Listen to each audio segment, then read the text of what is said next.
Hello, my name is Kirsten Merrick, and today I will be presenting the importance of maintaining an aseptic technique when drawing blood cultures. Blood cultures aid in the diagnosis of a patient by investigating if an organism, such as bacteria or fungi, may be causing their sickness.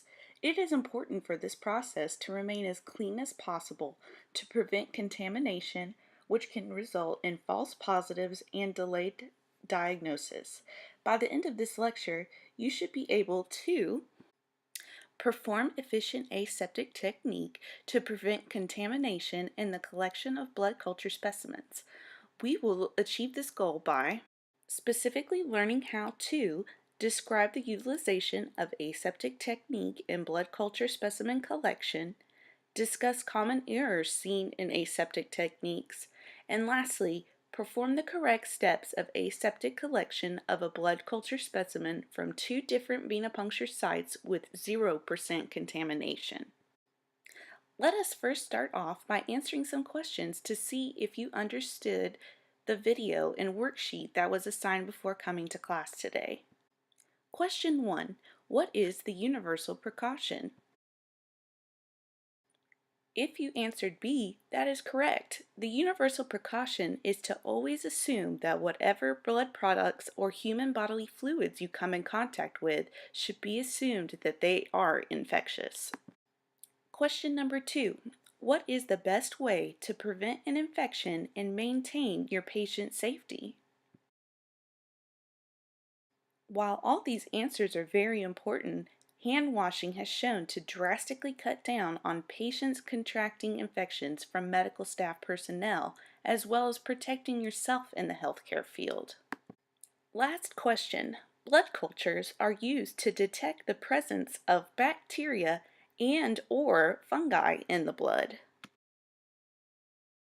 The answer to this question is true. Blood cultures are very sensitive to detecting both bacteria and fungi inside the body, as well as sometimes mistakenly outside of the body. That is why it is very important for us to properly sanitize the area of collection.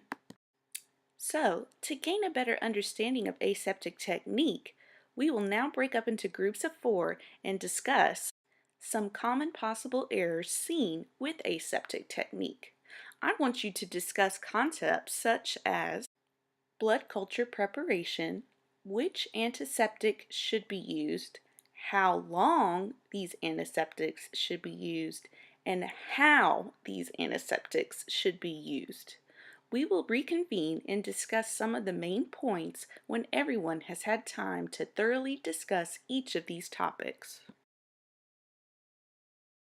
The main overarching problem that can be seen when preparing blood culture bottles is insufficient sanitization. These bottles have usually been sitting somewhere collecting dust and microbes before they are even used. It is very important that you should take the time to thoroughly scrub the tops of the bottles and leave the alcohol swabs on top until they are ready to be used. This will prevent recontaminating the tops and negating contamination from bacteria or fungi that could be on or in proximity to the bottles. One of the major problems that causes blood culture contamination is normal skin flora. Normal skin flora, such as Staphylococcus epidermidis or any other coagulase-negative staphylococci, cannot be killed with 70% isopropanol. Instead, these normal types of skin flora must be killed with antiseptics such as chlorhexidine or beta iodine. To increase these antiseptic functions, you should allow optimal amount of time for them to dry as well as wiping away beta iodine excess. Lastly, you can reduce the amount of contamination by scrubbing correctly and efficiently before sticking your patient with a needle. If you do not scrub the site long enough or efficient enough, normal flora bacteria can easily contaminate your specimen. When using chlorhexidine, you should scrub up and down and side to side vigorously for at least 30 seconds to a minute. However, when using beta iodine, you must scrub the same way but for at least 1 minute. This vigorous scrubbing will kill any normal flora that will be on the skin, which will result in true aseptic blood culture collection.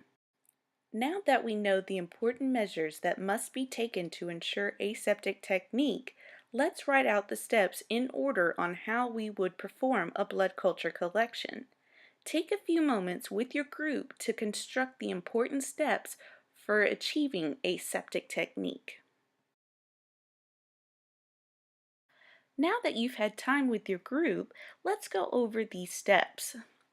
After we have entered the room, greeted our patient, and checked the patient identification, we will proceed by gathering our appropriate supplies. This will ensure that we will have everything we need within reaching distance to minimize error. Next, we will tie our tourniquet and palpate the patient's arm for an optimal vein for blood culture collection. We will then pop the tops to both of our blood culture bottles and scrub them with our 70% isopropanol. The alcohol swabs will remain on top of the bottles until we are ready to collect the blood. We will then retie the tourniquet, palpate the vein one last time, and put on our gloves. At this point, we will no longer touch the area we have selected in order to minimize contamination. Next, we will scrub the selected site with chlorhexidine or beta iodine depending on the patient's needs. We will scrub in an up and down, side to side fashion for the appropriate amount of time depending on the antiseptic selected. While the site is drying, we will attach our butterfly needle to the blood culture vacutainer and double check all the tubes we need for collection are present. We will then anchor the vein and insert the needle. Once the blood is present within the hub, we will remove the alcohol swab from the bottle and insert the bottle into the vacutainer and proceed to filling up the bottles and other test tubes. This will complete all the aseptic steps needed to collect blood culture bottles. Now that you have a better understanding of the aseptic blood culture collection process, let's test your knowledge with a few questions. First question. After you obtain your first set of blood cultures, you realize that you will be unable to get a second set from a different location. How long should you wait before obtaining your second set from the same location?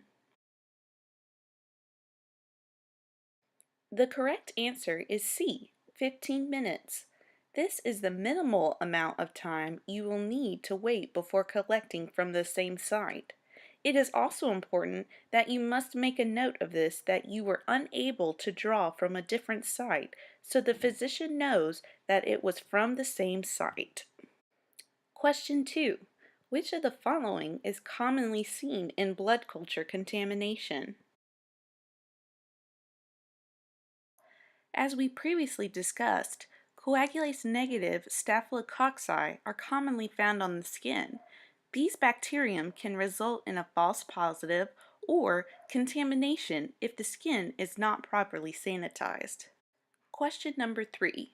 Which site or sites should be avoided when drawing blood cultures? The correct answer is all the above. While it may seem that by drawing from a patient's port that has just been flushed with antibiotics will reduce contamination, however, this could possibly kill any potential bacteria that was in the blood. The other sites should not be drawn from even when performing a normal blood draw, and therefore should be avoided altogether when drawing blood cultures. This concludes our lesson on the aseptic collection of blood cultures. If you have any further questions, please feel free to email me or talk to me directly. I hope that you feel much more confident on obtaining blood cultures aseptically. Thank you.